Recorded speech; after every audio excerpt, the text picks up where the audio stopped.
Hello,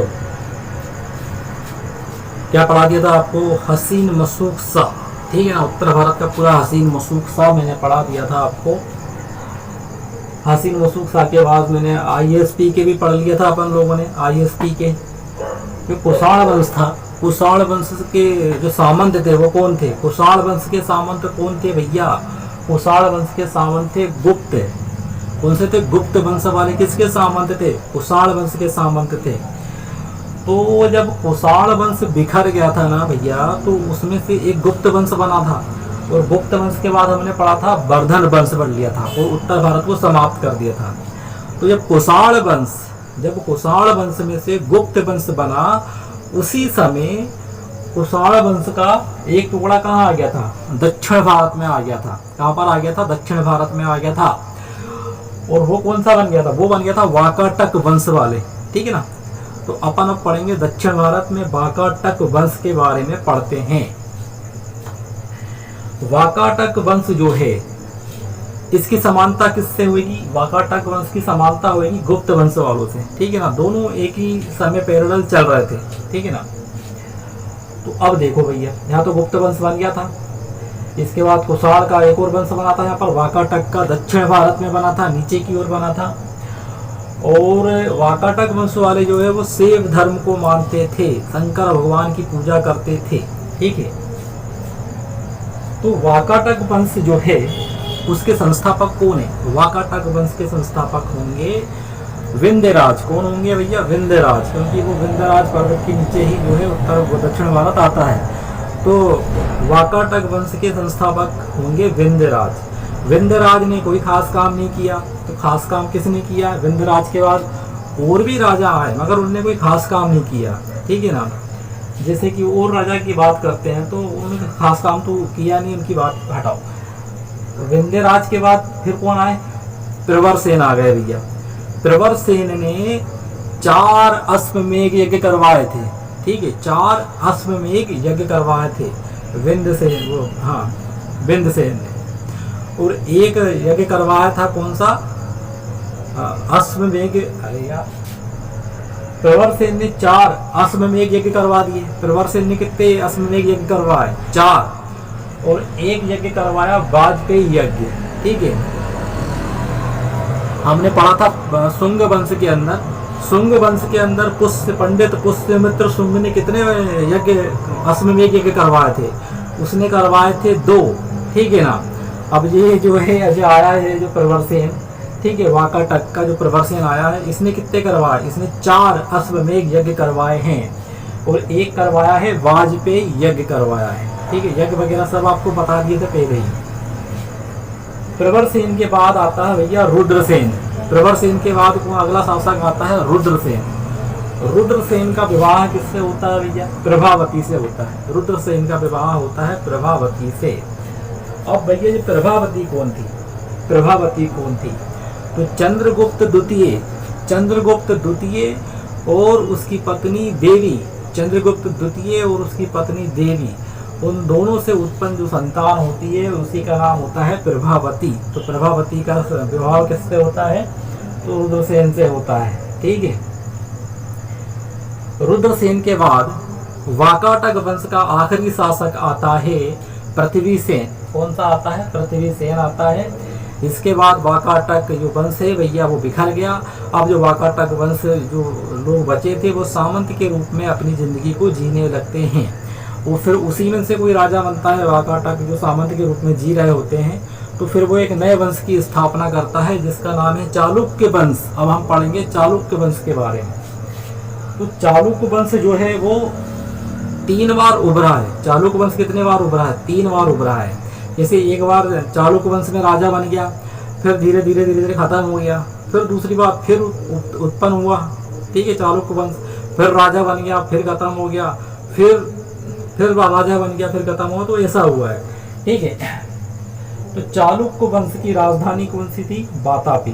तो देखो, जो वाकाटक के सामंत थे, वाकाटक के जो सामंत थे वही क्या बने? चालुक्य वंश वाले बने। तो चालुक्य वंश वाले कितनी बार उभरे थे? 3 बार उभरे थे। तो तीनों बार उनने क्या कर दी? अपनी राजधानी को अलग अलग रखा था। जब पहली बार चालुक वंश आया तो उन्होंने अपनी राजधानी को रखा था वातापी। क्या रखा था? वातापी। और दूसरी बार जब ये उभरा चालुक वंश तो उसकी राजधानी रखी कल्याणी, और तीसरी बार उभरा तो उसकी राजधानी रखी वेंगी। ठीक है, तो सबसे पहले हम पढ़ेंगे वातापी। वातापी का चालुक्य पढ़ेंगे। तो चालुक वंश पढ़ेंगे जिसकी राजधानी क्या थी? वातापी थी। वातापी के संस्थापक कौन थे भैया? चालुक्य वंश के वातापी राजधानी थी, तो उस समय जो चालुक्य वंश था तो उस समय संस्थापक कौन थे? उस समय संस्थापक थे जयसिंह। जयसिंह के बाद जयसिंह क्या हो गए? संस्थापक हो गए। इसके बाद और भी राजा आए मगर उनने कोई काम किया नहीं। ठीक है ना, जैसे कि रणराज आया, विक्रमादित्य आया, इनने कोई खास काम नहीं किया, तो इनका नाम इतिहास में अगर सबका नाम लिखेंगे तो फिर इतिहास बोर हो जाएगा पढ़ने में। ठीक है, इनके बारे में पूछते भी नहीं है कुछ। तो संस्थापक जयसिंह। ठीक है, चालुक्य वातापी का चालुक। ठीक है ना, तो चालुक्य वंश जब पहली बार आया जिसकी राजधानी वातापी थी, तो उसमें क्या है? संस्थापक कौन थे? जयसिंह थे। फिर कौन आया भैया? फिर आ गए भैया पुलकेशिन द्वितीय। अगला शासक जो आएगा चालुक्य वंश में वो आएगा पुलकेशिन द्वितीय। या पुलकेशिन द्वितीय आया भैया। तो पुलकेशिन द्वितीय जो है वो दक्षिण भारत में था, और इसी के समकक्ष कौन चल रहा था? उत्तर भारत में हर्षवर्धन का राज चल रहा था। ठीक है, ये कैसे पता चलता है कि हर्षवर्धन का राज भी चल रहा था? तो दोनों के बीच में युद्ध हुआ था भैया। दोनों के बीच में क्या हुआ था? युद्ध हुआ था नर्मदा नदी के तट पे। कहाँ हुआ था? नर्मदा नदी के तट पे युद्ध हुआ था। तो कौन जीत गया था? इसमें पुलकेशिन द्वितीय जीत गया था और हर्षवर्धन मारा गया था।